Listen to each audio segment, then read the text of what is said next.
Good evening, board members, community members. I just wanted to speak tonight quickly to address a couple things I've heard this evening and perhaps add some different viewpoints or make some corrections. First, the president of the Westerville Education Association, despite all the different ways you can look at it, the president of the union is a district employee. He is a teacher. He has foregone his classroom duties in order to serve as a partner between the district and his peers and their collective bargaining unit. And he performs an invaluable service to the district, a service which actually comes at great cost to the union, because that $40,000 people always talk about is in reality his salary being compensated back to the district. He continues to receive his salary because he's still a district employee, and the union compensates the district for replacing him in the classroom, a necessary thing so that he can perform his function as our partner. Second, PTAs, PTSAs, and all their different forms are organizations completely within their bounds able to act in political arenas. They have specifically the authority to make donations on their membership's behalf to campaigns. They may not specifically support candidates.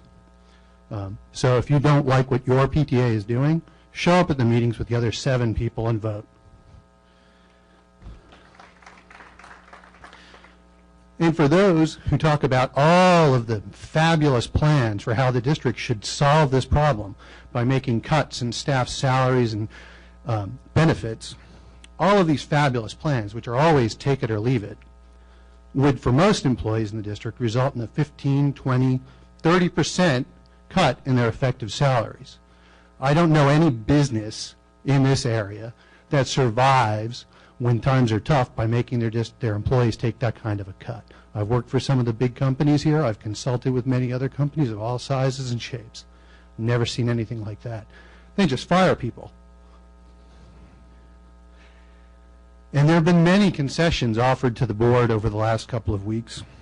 And I think it's shameful when anybody might scoff at them. For those of you who don't think property value is driven by schools, I can give you, after the meeting, 10 different reports that show there's a very strong correlation between the quality of a school district and the property values. Yes, our property values have been falling because the economy sucks, and it's only going to get worse because we do not support our schools. The thing that I'd like to speak to most vehemently is our governor's State of the State address from the Steubenville School, Wells Academy. I take great exception to the comparisons of this academy to Westerville City Schools, because Governor Kasich could very well have achieved a very similar effect had he stayed right here at home in his district and spoken at Longfellow Elementary, the number 7 elementary school in Ohio, which will close its doors in June permanently. Steubenville schools achieve excellent with distinction. That's a great achievement, particularly for a district that is under so much pressure as Steubenville. We don't have it quite as bad, but you know what? We're also excellent with distinction. Higher than Steubenville. Per pupil costs in the Steubenville district are over $9,000 to our just over almost $11,000. That compares pretty favorably when you consider the cost of living in the two communities is drastically different. Additionally, the median income in Steubenville is only $23,000. Think about the percentage of the income they're paying for their schools compared to what we are. And we've got nothing to complain about.